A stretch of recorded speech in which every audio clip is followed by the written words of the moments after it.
Because ये topic सबसे important रहेगा। हेडिंग डालना टाइम इनवेरियंस।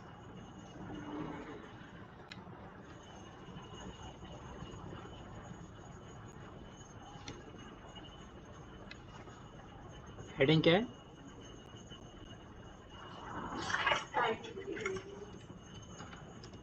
Time invariance. यहाँ से सारे टॉपिक बड़े इजी लगेंगे आपको, इजी टू अंडरस्टैंड रहेगा, और सिर्फ समझना थोड़ी देर कि टाइम इनवेरियंस इन केस अगर आता है तो इसको डील किस तरह से करना है। जैसे आपको अगर लीनियरिटी कभी भी पूछ लिया जाए तो आप क्या क्या स्टेप्स उनको बताओगे? यही बताओगे ना, और एक क्वेश्चन की अप्रोच भी वही होती है, राइट? ओके। सिमिलरली अगर मैंने टाइम इनवेरियंस आपसे अगर कोई बताया तो जो स्टेप्स मैं बताने जा रहा हूँ सबसे पहले वही देखना है, ठीक है? ओके। सबसे पहले इसकी डेफिनेशन लिखना। A system is said to B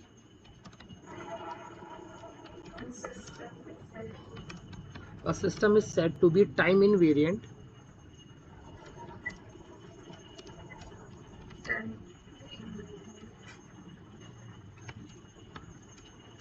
if time shift operation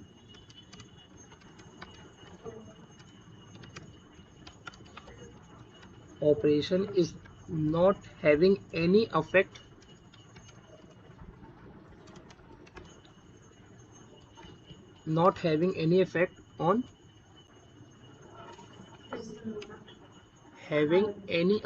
on the input output relationship.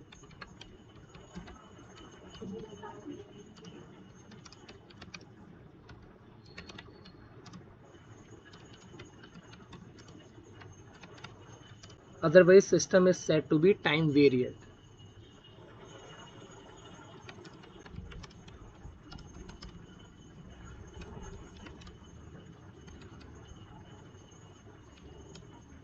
Okay, otherwise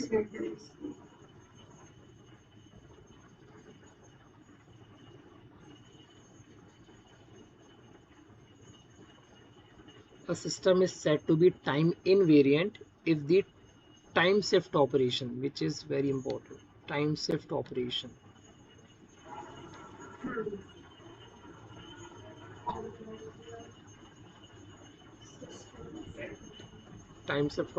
is not having any effect on the input output relationship of the system. Otherwise system is said to be time variant. Okay, now input output relationship means what? In case अगर आप कुछ x of t apply कर रहे हो तो एक system पर, right, और आपने इसको किससे, हेलो, हाँ, इन केस अगर आप कुछ इनपुट सिग्नल ना किसी ट्रांसफॉर्मेशन सिस्टम से पास कराते हो और वहां से आउटपुट जो आपको मिलता है, अरे इसको क्या हो गया,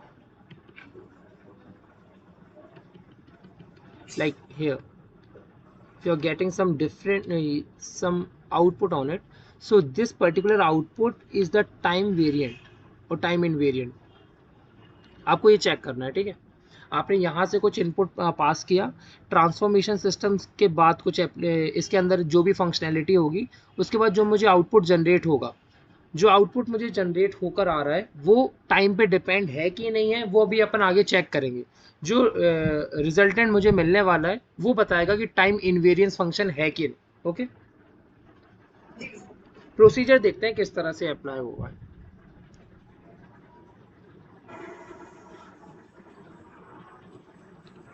नाउ हेडिंग डालना प्रोसीजर। टाइम शिफ्टिंग पता है ना आपको किस तरह से करते हैं? वही मैंने बताया था एक बार कि अगर आपके बेसिक स्ट्रांग हैं तो फिर बड़े बड़े टॉपिक पढ़ने में कुछ दिक्कत नहीं होगी। First is delay the input variable. अभी सिर्फ लिखते जाना, एक दो क्वेश्चंस करेंगे तो ज़्यादा से समझ में आएगा। Delay the input by T. and denote the corresponding output.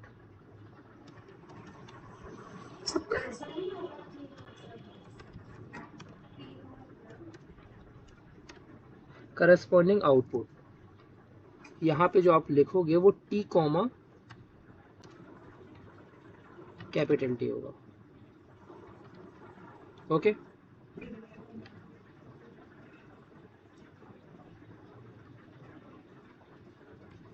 Any doubt on this? Delay the input by T unit and denote the corresponding output by T comma T, right? मैंने सिर्फ अभी किस पे डिले किया हुआ है? Input पे delay किया हुआ है.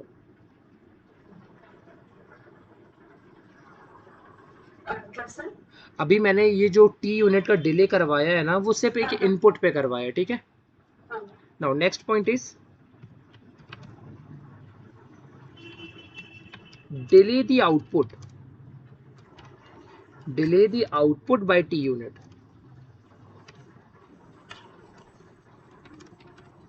and denote the corresponding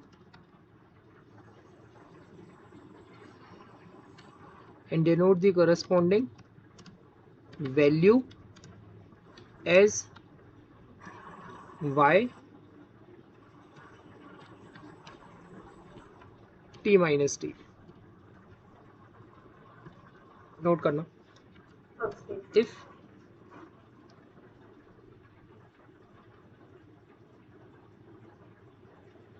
if y comma if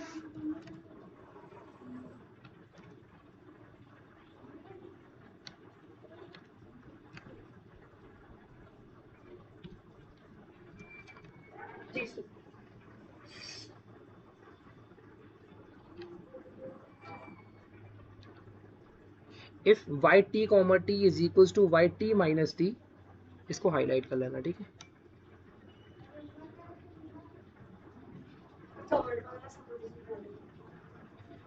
जी एक सेकंड बता रहा हूँ. सबसे पहले आपने क्या किया कि दोनों इनपुट को पहले वाले पे आपने इनपुट को डिले किया, सेकंड वाले में आपने आउटपुट को डिले करवाया. अगर दोनों ऑपरेशन अप्लाई करने के बाद आपका अगर इक्वेशन बैलेंस होता है, आपने यहाँ से जो करोगे एक इक्वेशन निकलेगा. हेलो, हाँ, इस वाले पे अगर कुछ आपने अप्लाई किया तो कुछ इक्वेशन निकलने वाला है, ठीक है? उसको मैं कह देता हूँ एक फर्स्ट इक्वेशन. सेकंड वाले पे कुछ ऑपरेशन अप्लाई करने के बाद सेकंड इक्वेशन निकलने वाला है, ठीक है?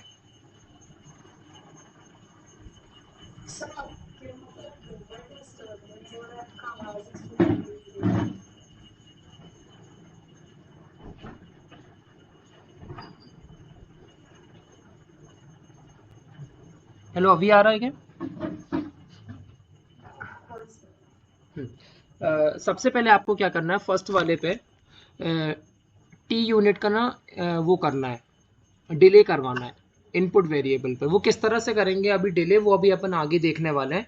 सबसे पहले स्टेप बस आप इतना याद रखो कि इनपुट पे कुछ टी यूनिट का डिले करना है. सेकंड वाले केस पे आपको आउटपुट पे टी यूनिट का डिले करना है. दोनों कुछ ना कुछ तो अपनी इक्वेशंस देंगे. अगर मैं इनपुट पे भी कर रहा हूँ आउटपुट पे भी कर रहा हूँ, कुछ ना कुछ तो इक्वेशन मुझे मिलने वाली है. अगर दोनों इक्वेशन मेरी इक्वल होती हैं या बैलेंस होती हैं, उस केस पे मैं कहूँगा system is time invariant. Balance होती हैं, इक्वल होती है तब. Okay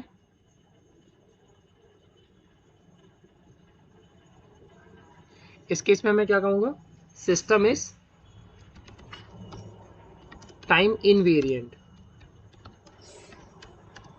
otherwise time variant. इसको नोट कर लेना.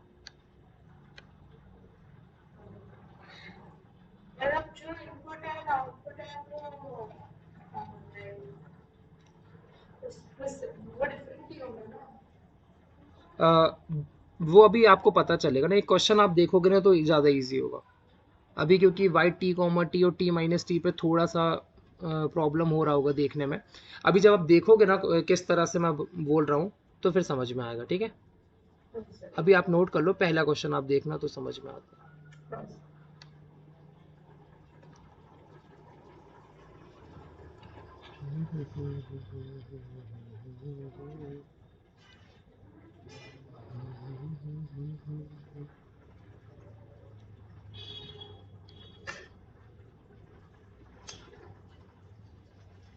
ठीक है, system is time invariant otherwise time variant. Okay,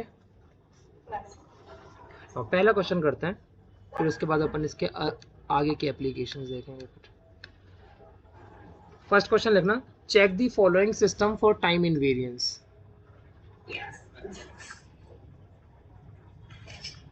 Check the following system for time invariance.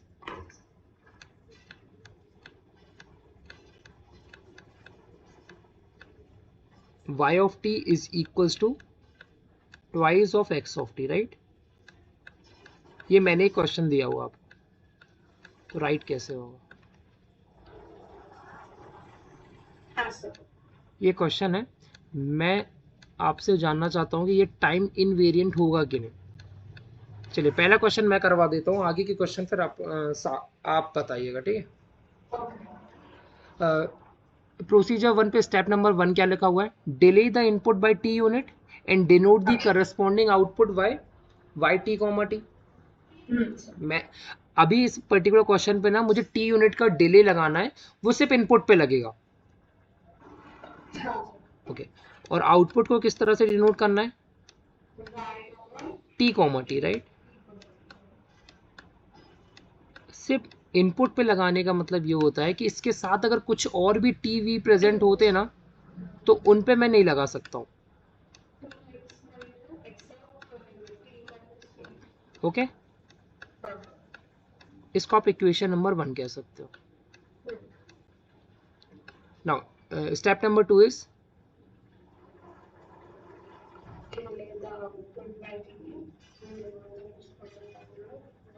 T minus T. अब मुझे क्या करना है? आउटपुट पे डिले अप्लाई करना है। आउटपुट पे डिले का मतलब होता है कि जहां जहां पे आपको टी दिख रहा होगा ना, वहां वहां पे आपको क्या रखना है? टी माइनस कैपिटल टी, यही रखोगे हर जहां जहां पे आपको दिख जाए। तो यहाँ पे कहाँ कहाँ पे आपको दिख रहा है टी? इस पर्टिकुलर केस पे बस दिख रहा है, तो आप यहाँ पे टी माइनस कैपिटल टी रख दो।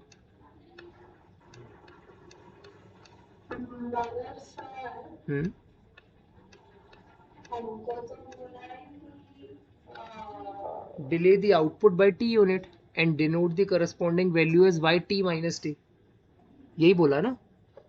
पहला वाला इंफॉर्मेशन आपको ये बताता है कि सिर्फ आपको x वाला, जहाँ पे जिस पर्टिकुलर कंडीशन जहाँ पे x आपको दिख रहा है ना, इस कंडीशन पे बस आप डिले करवाओ। इसके साथ अगर t प्रेजेंट और भी होते ना, उन पे आप ये t माइनस कैपिटल टी नहीं अप्लाई कर सकते थे। सिर्फ और सिर्फ आप x के साथ अगर t आ रहा है तो सिर्फ उस पर डिले अप्लाई करा सकते हो।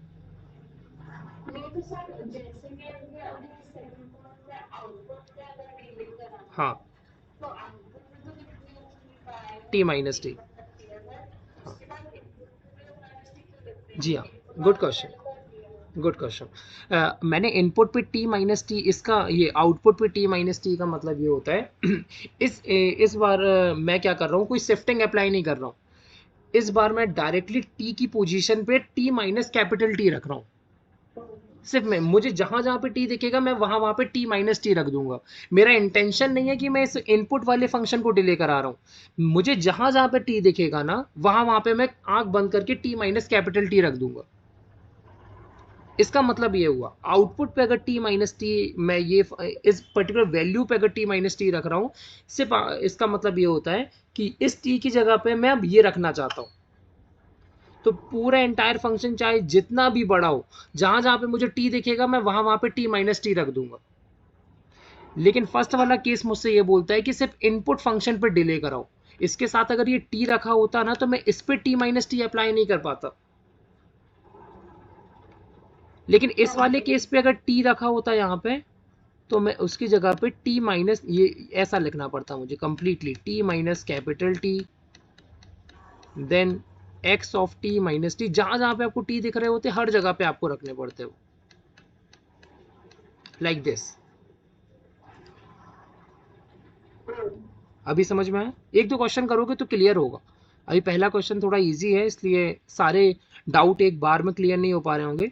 एक दो क्वेश्चंस करोगे डेफिनेटली आपको क्लियर होगा। ये सिर्फ दिमाग में इतना बस रखना है कि पहले वाले स्टेप में आपको x1 पे अगर t दिख रहा है तो उस पर बस डिले अप्लाई करा दो। बस सिर्फ अगर x दिख रहा है उस पर डिले अप्लाई करा दो।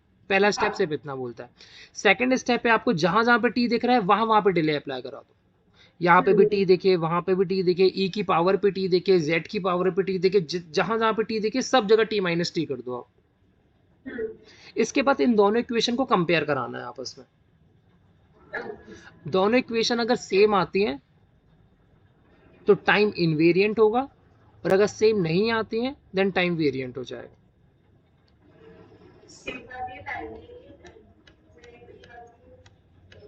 अभी सेम आ रही हैं, वो आ रही हैं। अगर दोनों इक्वेशन अगर सेम हो रही हैं इसका मतलब टाइम इनवेरिएंट हुआ। ठीक है, टाइम इनवेरिएंट का मतलब टाइम के साथ ही वेरी नहीं करेगा। कुछ भी आप टाइम लगाते जाओ, टाइम के साथ कभी वेरी नहीं करने वाला है।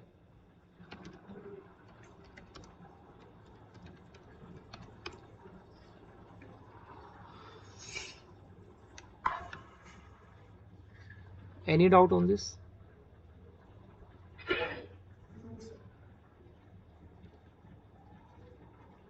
नोट कर लेना आप इसको। इजी है ये वाला।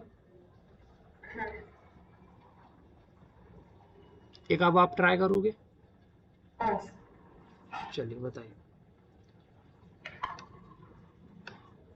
लाइक अगर मैं इनपुट आपको देता हूं y of t is equals to T square X T,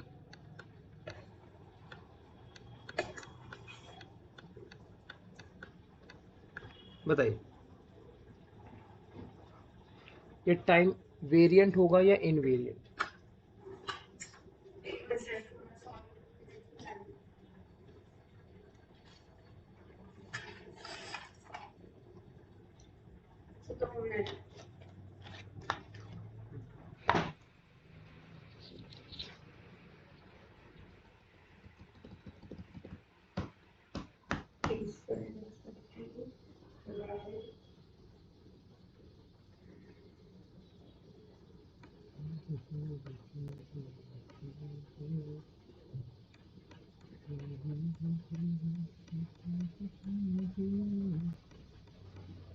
next is sine of X of T.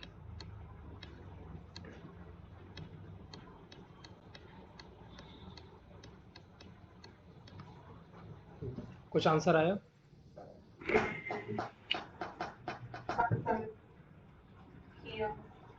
बताइए क्या आंसर है, टाइम वेरिएंट या इनवेरिएंट?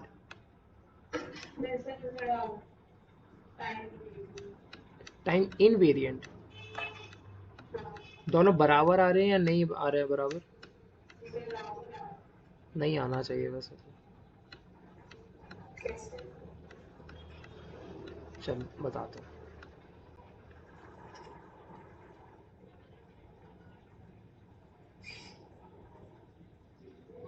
ये क्वेश्चन है, स्टेप नंबर 1 पे क्या करोगे? सिर्फ इनपुट पे डिले कराओगे आप। मैंने ये Y T comma capital T रखा। इसकी डेफिनेशन क्या बताता है? हाँ, सिर्फ इनपुट का डिले, राइट। मैं ये टी स्क्वायर को एज इट इज रख दूंगा। इनपुट में मैं टी माइनस कैपिटल टी कर दूंगा। Any doubt? हाँ हाँ, लेकिन दूसरा स्टेप अब आप गलत कर दोगे ना। अब मैं क्या कर रहा हूँ, आउटपुट पे डिले करने जा रहा हूँ। इसका मतलब जहां जहां पे मुझे टी दिखेगा वहां वहां पे टी माइनस टी रखूंगा। मुझे यहाँ पे टी दिख गया, मैं यहाँ पे टी माइनस कैपिटल टी रख दूंगा।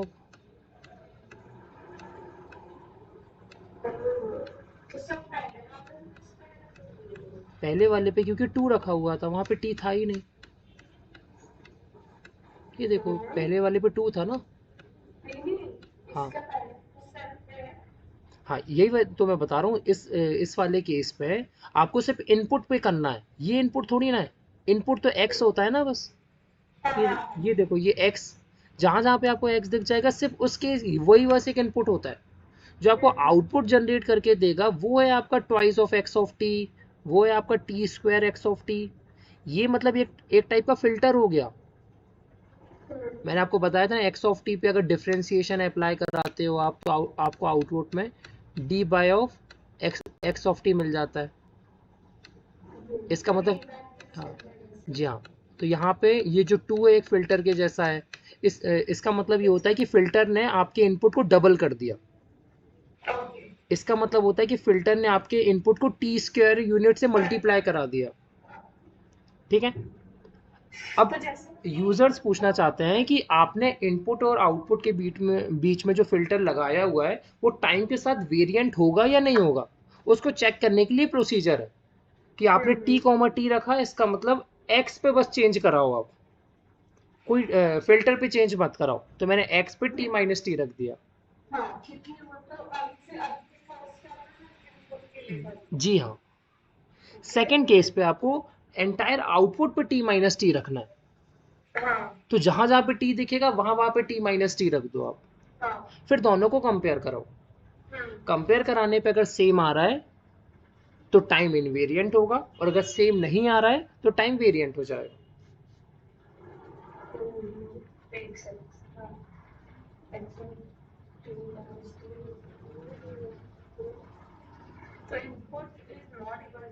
ओके, तो ये आंसर क्या होगा इसका? टाइम वेरिएंट, टाइम के साथ बदल रहा है ये।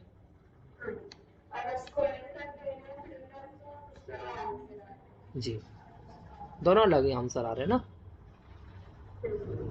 इतना भी लिख कर आओगे तो आपको फुल मार्क्स मिलेंगे। इसको भी आपने इतना लिख दिया और यहाँ पे लिख दिया 1 is not equal to 2, so time is variant. कुछ डाउट अभी?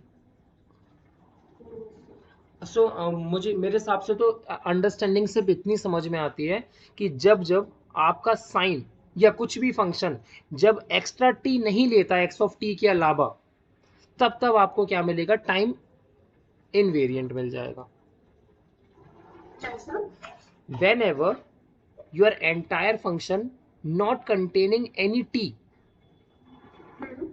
extra t, right? Whenever your entire function not containing any extra t apart from the input, on that case you can directly say this thing that your output will be time invariant. अगर आपका function कोई भी extra T को लेके नहीं चल रहा है तब आप ये आंख बंद करके बोल सकते हो कि आपका एंटायर फंक्शन एक टाइम इनवेरिएंट फंक्शन। जैसे अगर यहाँ पे मैं अप्लाई करूंगा तो एक्स ऑफ टी पे बस एक टी दिख रहा है और कहीं मुझे टी नहीं दिख रहा। अगर कहीं और मुझे टी दिखने लगता तो मैं डायरेक्टली बोल सकता भाई ये टाइम इनवेरिएंट, वो टाइम वेरिएंट है, टाइम के साथ बदल जाएगा ये।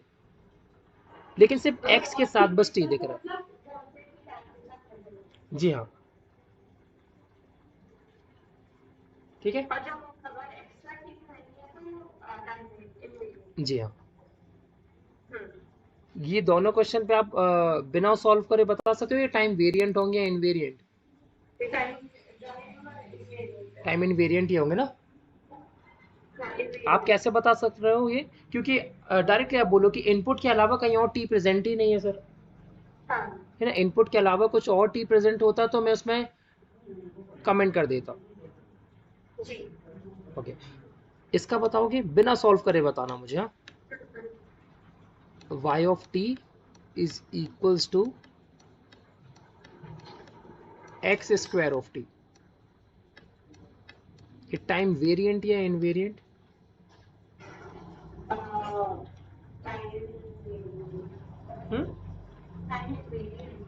इनवेरिएंट क्यों होगा? Exactly, very good. तो इनको सॉल्व तो नहीं कराना मुझे, ऐसा ही करना है जिस तरह से अप्लाई कर रहे हो। ओके, हाँ, एक नोट लिखिए, लिखना हो यहाँ पर।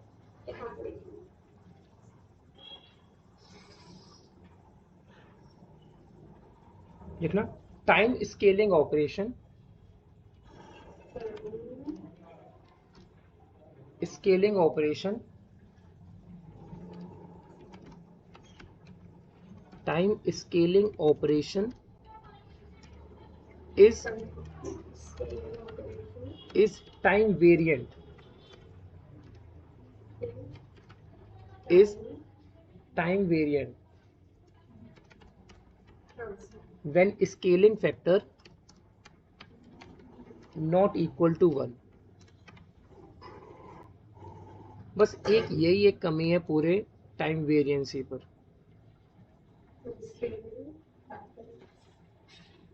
Time scaling operation is time variant when scaling factor not equal to 1. Note कर लिया ये आपने? मतलब पूरे टाइम वेरिएंसी पे आपको क्या चीज देखनी है कि स्केलिंग फैक्टर आपका 1 होना चाहिए बस. अगर तो आप हाँ डायरेक्ट बोल सकते हो टाइम वेरिएंट हो जाएगा. एनी डाउट इस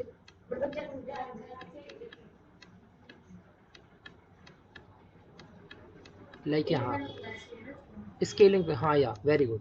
ये आपका 1 होना चाहिए. इस केस पे ये टाइम वेरिएंट होगा या इनवेरिएंट होगा? जी हाँ. तो क्या ये? वेरी गुड, टाइम वेरिएंट होगा. राइट. ओके. अगर मैं इसकी जगह x of minus of T रखता तो क्या होता? ओ शिट, ये क्या बता दिया?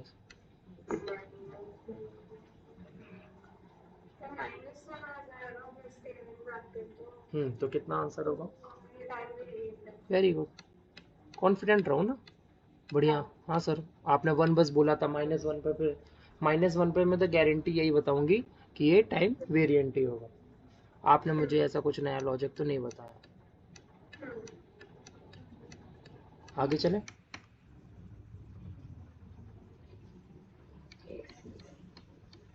इकट्ठे आप पूरा नोट कर लेना. अभी पहले इसको देख लो.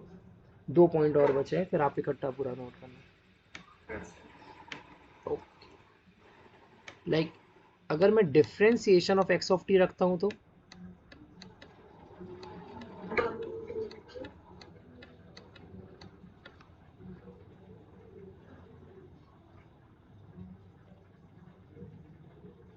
नहीं पता इसके बारे में कुछ?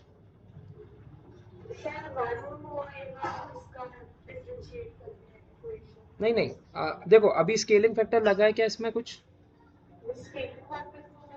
नहीं ना. तो फिर अपन प्रोसीजर पे जाते हैं. ये प्रोसीजर देखो.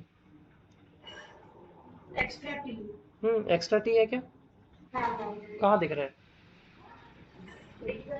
नहीं, ये वाला तो एक कंप्लीट डिफरेंशिएशन होता है यार. ये अलग छोड़ो इसको. ये complete difference. Very good. Time invariant ना.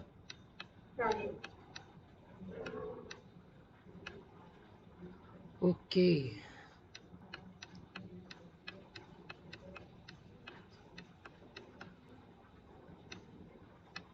ये वाला टी कभी भी कंसीडर मत करना, ठीक है? ये 2 जिसमें 1 जान वाला सीन होता है इनके साथ. इंटीग्रेशन में ऐसा कुछ नहीं होता. इंटीग्रेशन में भाई हम भी सही तुम भी सही, ऐसा. ये वाला बताइए, ये टाइम वेरिएंट होगा या इनवेरिएंट होगा?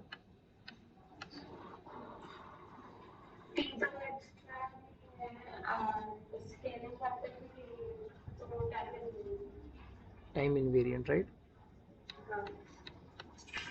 नोट कर लेना इनको आप. मतलब इंटीग्रेशन, डिफरेंशिएशन, स्केलिंग फैक्टर, ओ सॉरी बस ज़्यादा भावुक मत हो जाओ आलोक. स्केलिंग फैक्टर आपका टाइम वेरिएंट बताता है. डिफरेंशिएशन, इंटीग्रेशन आपका टाइम इनवेरिएंट बताता है.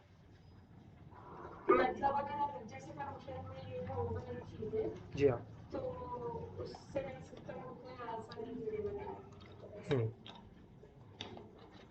ओके. आगे चलें.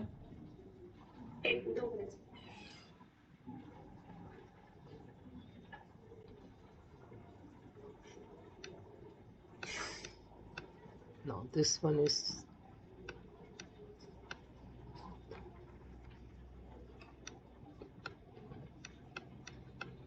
सोच समझ के आराम से जवाब देना, ठीक है।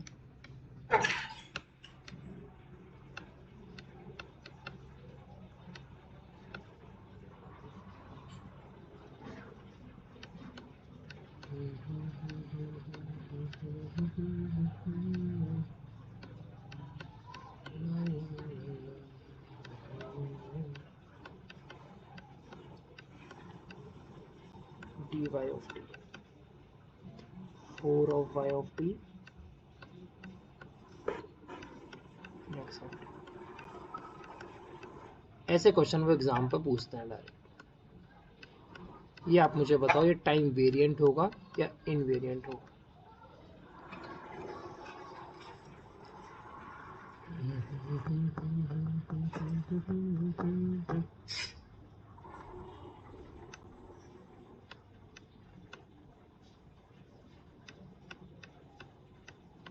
क्या होगा ये?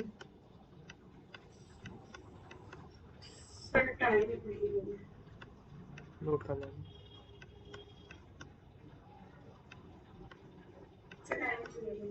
जी हाँ, सही बोल रहे हो।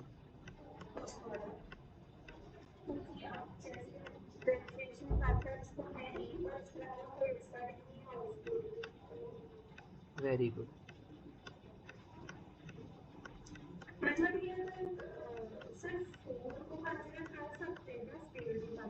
नहीं नहीं, जो बाहर रहते हैं वो स्केलिंग नहीं होते, वो मैग्नीट्यूड बताते हैं।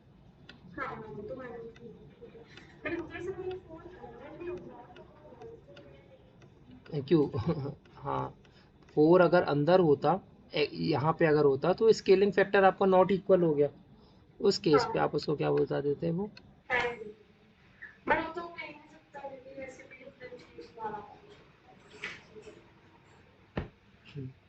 वाह, आज कितना दिमाग चला रही हो तुम्हें।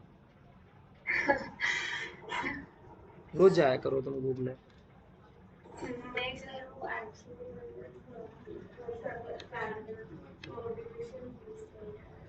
वाह, क्या सर्दी ठीक हो गई है? कुछ नहीं।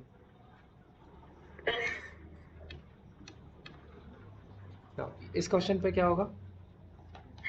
इस क्वेश्चन में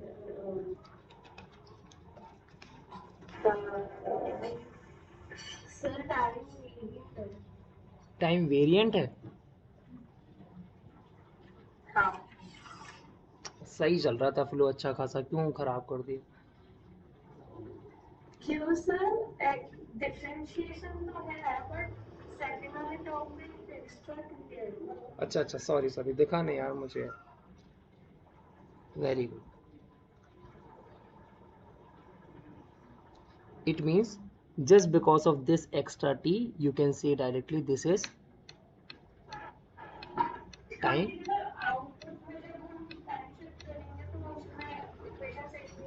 वाओ, सही में तुम डेली जाया करो घूमने। इतना ही अगर ऐसा कॉन्फिडेंट रहा ना तो सिग्नल फिर पढ़ने में बड़ा मजा आएगा यार। यही आपका टाइम वेरिएंट और इनवेरिएंट। एक मैं आपको क्वेश्चन अब इसको ना होमवर्क पे दूंगा, आप घर पे ट्राई करना। मुझे पॉसिबिलिटी है कि शायद तक ऐसा क्वेश्चन आपसे पूछ सकता है। सेम चीज जो आप टी पे अप्लाई कर रहे हो ना, वो आप डिस्क्रीट के केस पे भी अप्लाई कर सकते हो, ठीक है। यहाँ पे आप टी कॉमा कैपिटल टी लेते हो, वहाँ पे आप small N comma capital N लेके जा सकते हो। तो मैं एन के लिए दे दूँ?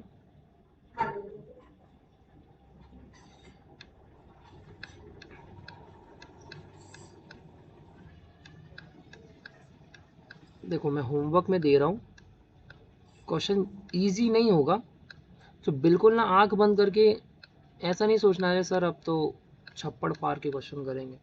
आप दे बस तो दो, पेशेंस से करना, पूरा जितना टाइम लगा सकते हो उतना लगाना। और मैंने होमवर्क दिया है तो थोड़ा ही जरूर सोचना कि आलोक सर बड़े चालाक तो है, इजी तो नहीं देंगे वो।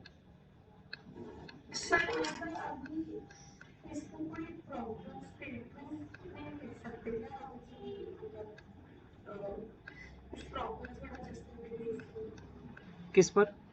ऊपर वाले क्वेश्चंस पर हाँ। लिख सकते हो।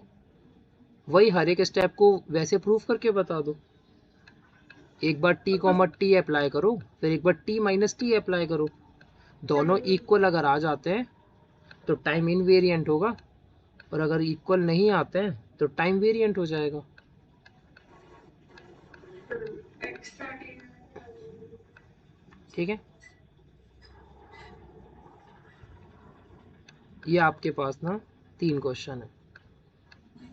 तीनों के केस पे आपको बताना है कि टाइम वेरिएंट है या इनवेरिएंट है।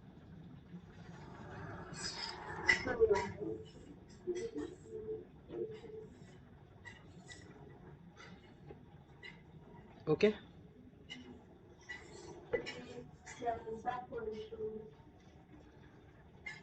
अब जो है यही है।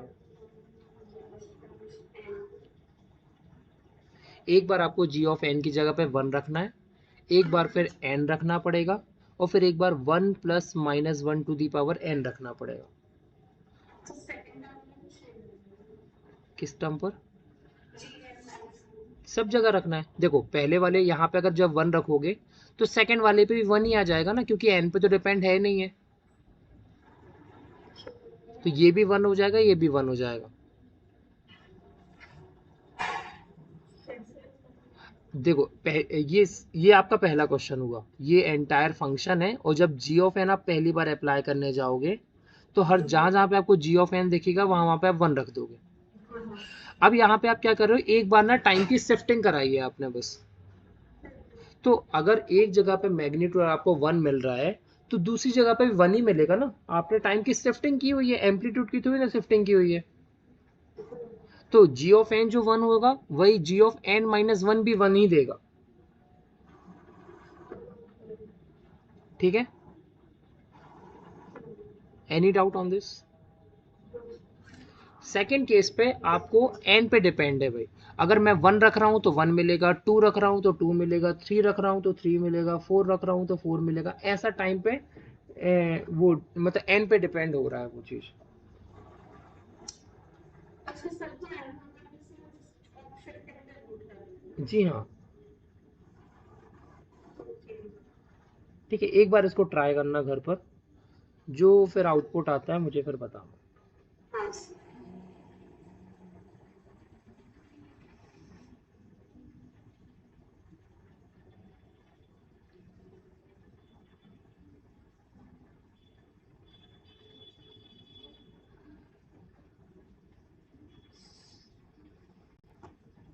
ठीक है।